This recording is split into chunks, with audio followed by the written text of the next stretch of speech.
আসসালামু আলাইকুম, সকলকে আমন্ত্রণ আনন্দ টিভির রাতের সংবাদে। আপনাদের সঙ্গে আছি আমি ছোঁয়া খন্দকার। গোপন সংবাদের ভিত্তিতে খাগড়াছড়ির সিন্দুকছড়ির দুর্গম অঞ্চলে সেনাবাহিনীর অভিযানে উদ্ধার করা হলো 1200 সেফটি সরকারি কাঠ। মঙ্গলবার রাতে পরিচালিত এ অভিযানে নেতৃত্ব দেন মেজর জাহিদুন নবী চৌধুরী।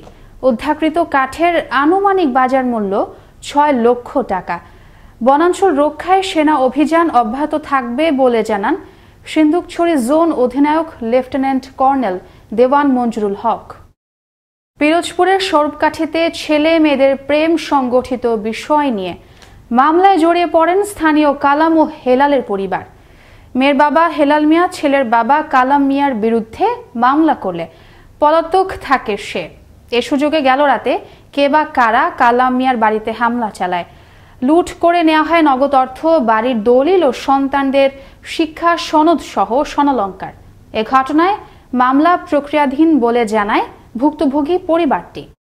কুমিল্লার দাউদকান্দির পৌর বাজারে সরকারি জমি দখল করে ব্যবসা করছিল একটি প্রভাবশালী মহল।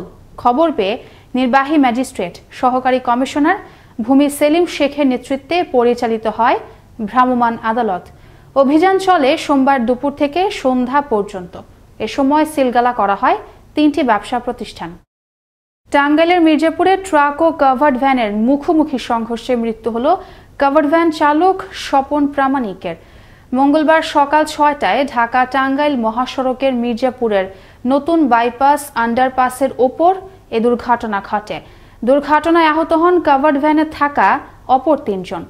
এ সময় কাভার্ড ভ্যানে আটকে থাকা একজনকে গুরুতর আহত অবস্থায় উদ্ধার করে স্থানীয় হাসপাতালে ভর্তি করা হয়।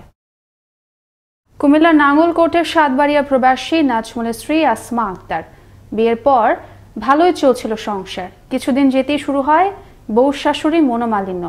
গেল রাতে প্রবাস থেকে জেরিনের বড় ভাইয়ের কল দেয়াকে কেন্দ্র করে শ্বশুরবাড়ির লোকজনের সাথে বাক বিতণ্ডা শুরু হয় জেরিনের। এক পর্যায়ে জেরিনকে শ্বাসরোধ করে নির্যাতন করলে ঘটনাস্থলেই মৃত্যু হয় তার। এ ঘটনায় পলাতক রয়েছে শ্বশুরবাড়ির লোকজন। ঘটনার সত্যতা স্বীকার করেন নাঙ্গলকোট থানার অফিসার ইনচার্জ বখতিয়ার উদ্দিন চৌধুরী। গেল 11 বছর ধরে বিদ্যালয়ে ক্লাস নিচ্ছেন ময়মনসিংহের হালুয়াঘাটের 3 শিক্ষিকা। 11 বছরে একবারও ভাগ্য খাতায় জোটেনি বেতনের হিসাব নিকাশ। এ ঘটনা উপজেলার ঘিলাভুঁই সরকারি প্রাথমিক বিদ্যালয়ের। অভাব অনটন আর দরিদ্রতার সাথে অসম লড়াই করলেও বঞ্চিত সরকারি বেতন স্কেল থেকে শিক্ষার্থীদের ওপরও স্পষ্ট হয় এর প্রভাব। ময়মনসিংহ থেকে ওমর ফারুক সুমনের তথ্য ভিডিওচিত্র দেখুন ডেস্ক রিপোর্ট। 2009 সালের 23 মার্চ ময়মনসিংহের হালুয়াঘাটের ঘিলাভুঁই সরকারি প্রাথমিক বিদ্যালয়ে বৈধভাবে নিয়োগপ্রাপ্ত হয়ে যোগদান করেন শিক্ষিকা শরীফা খাতুন, রেহনা পারভিন ও শামসুন নাহার। রোদ বৃষ্টি উপেক্ষা করে কোমলমতি শিক্ষার্থীদের নিয়মিত পাঠদান করে আসলেও বিগত 10 বছরও তাদের ভাগ্যে মেলেনি কোনো বেতন ভাতা। এতে মানবেতর জীবনযাপন করছেন শিক্ষিকাগণ।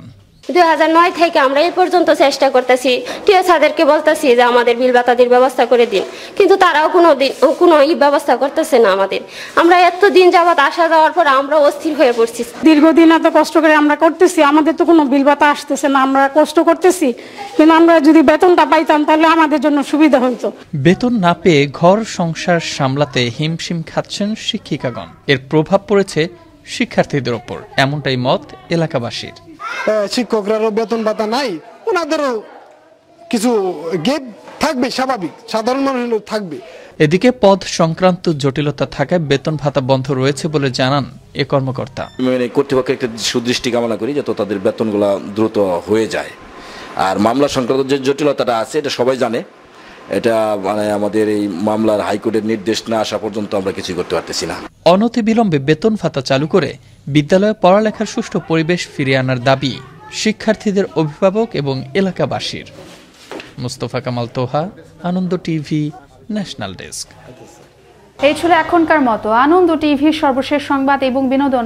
সবার আগে দেখতে ভিজিট করুন www.facebook.com/anondtvbda পেজে। ধন্যবাদ সকলকে, শুভরাত্রি।